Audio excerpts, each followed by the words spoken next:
Hello, people. Another beautiful day. Yep. Hope your five senses work. Hope your health and strength is good. Look, you like my Sub-Zero outfit? I represent the Lin Kuei in the League of Shadows. See, they're playing around here. Look, the PlayStation 6 and next Xbox won't come out till 2028.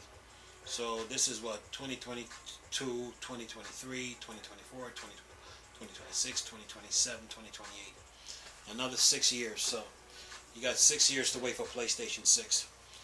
But this is all about the Call of Duty Activision Blizzard deal.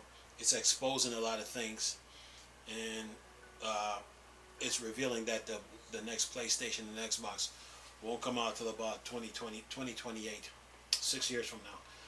PS5, PS6, PlayStation 6 and the next Xbox won't launch until at least 2028.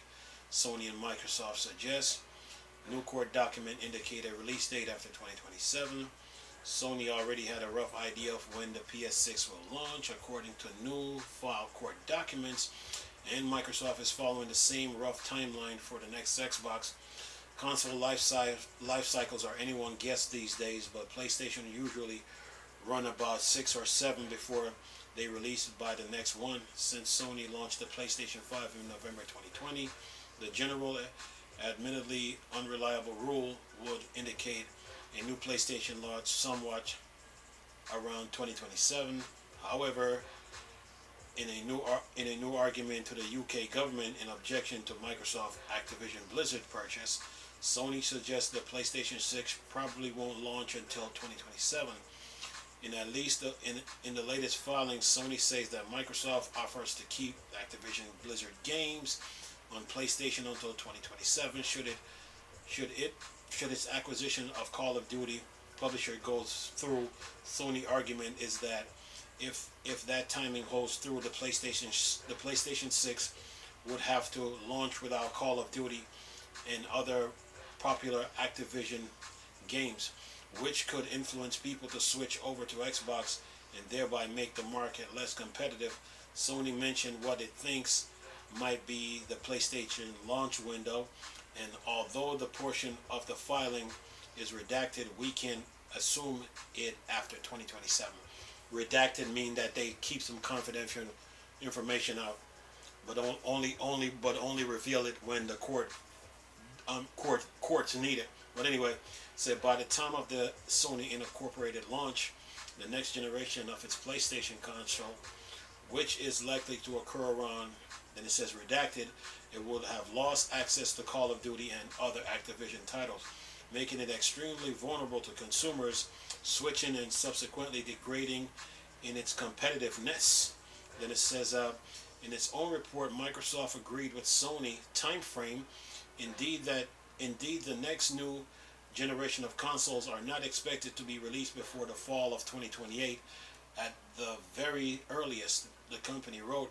Slightly off topic, but it's worth noting that a recent report from the New York Times says Microsoft made a commitment to keep Call of Duty on PlayStation for 10 years after PlayStation CEO Jim Ryan called a previous offer for 3 years inadequate on many levels. Then it says, it's possible that these latest court documents are referring to a separate offer that was made in between 3 years and 10 years after 10 years offer. Xbox boss Phil Spencer has said he would be open to a long-term commitment that Sony would be comfortable with regards to Call of Duty on PlayStation. For what it's worth, Spencer said just last month he'd like to treat Call of Duty like Minecraft. And then it says bring it to as many platforms as possible, including Nintendo Switch. That would seem to rule out making Call of Duty an Xbox exclusive franchise anytime in the near future. But anything's possible at this point, especially since the merger is still facing increasingly regulatory scrutiny around the globe. Okay, look, this Activision Blizzard deal comes down to one thing.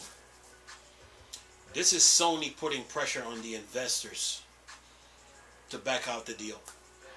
They ran to the European Union. The European Union is checking the deal out with a fine-tooth comb. Microsoft is making an offer to Sony, and Sony's refusing them. So Sony is putting pressure on the Activision Blizzard investors because 98% out of 100 agreed to the deal. You ever heard the saying, pressure busts pipes? That is what Sony is doing. Sony is applying pressure to the Activision investors to back out the deal. That's all this comes down to. So they're trying to play hardball, a game of chess. But to me, if 98% didn't agree to the deal, then the $70 billion wouldn't mean anything. But since the 98% agreed to it, then the deal is already in play. So Sony is trying to apply pressure to the investors to try to make them back out. And that's all this really comes down to when you look at the whole situation. Because at first people were talking like they hated Call of Duty. Activision Blizzard was wounded. They were wounded. They were out in the open. And they had no help. Sony and Nintendo sitting on the side watching this. Sony had exclusive rights to Call of Duty. But they don't own Activision Blizzard. So Microsoft now, they saw this. Phil Spencer saw this. And probably Phil Spencer went to the heads at Microsoft and say, look, we need to help Activision Blizzard. What you guys think?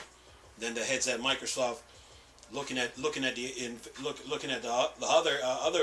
other shareholders like, what y'all think? Should we help them? Is this any of our business? Should we care? I mean, what value is Activision Blizzard to us? And you best believe that they were asking each other all kind of questions. Then they probably was like, okay, Phil Spencer, take $70 billion, go get him. And then Phil Spencer came out with his claws out like an eagle, meaning Microsoft. Boom.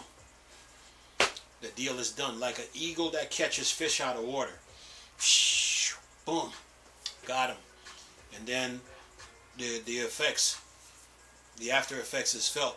Remember, Sony has the exclusive rights to Call of Duty for a couple of years, but you don't own Activision Blizzard.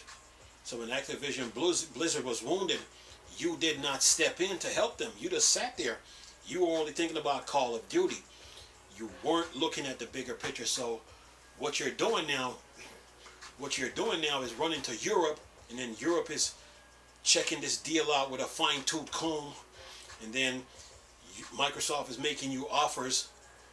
Then you're trying to reject the offers, but what you're doing in a nutshell is putting pressure on the investors so they can back out the deal. That's what's going on here. So 98% out of 100 agreed to the deal.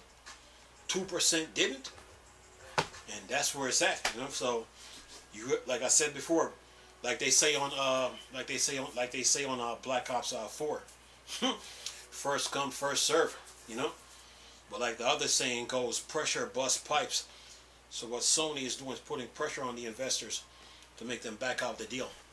So, you know, so Microsoft can't acquire Activision Blizzard. But a lot of people were saying Call of Duty was no good. Not to Microsoft. They were looking for an opportunity. They got Game Pass up with ZeniMax Bethesda. But they were surveying the landscape to see what else is out there. Activision Blizzard popped up on the radar, and Microsoft has swooped in like an eagle. Yeah, right in front of Sony and Nintendo while they were watching. So this will be the equivalence of like say you're on a boat. You're on a boat, and you're cruising the ocean. You see a man in the ocean, in the deep ocean, drowning. You got the lifeboat and the life raft, and you don't help him, then shame on you. And that's what people should be saying to Sony and Nintendo. Shame on you too, because you guys had the opportunity to get them and you did nothing. Microsoft now, they were hungry. They were still surveying the landscape. Activision popped up. They were wounded, and just like an eagle with his claws out, full speed, got him. So yeah. But this whole deal is this whole deal is exposing a lot of things about where Microsoft is at with their new consoles and stuff, and PlayStation is at with their new console. That's all this boils down to. But Sony right now is trying to put pressure on the investors by rejecting the offers that Microsoft is offering. That's all this comes down to now. But anyway, I'm gonna leave this video for y'all to enjoy with the article. Nice talking to you people again. Chris, still a Star Wars and Star Trek fan. Or Dark Side. Go. Peace.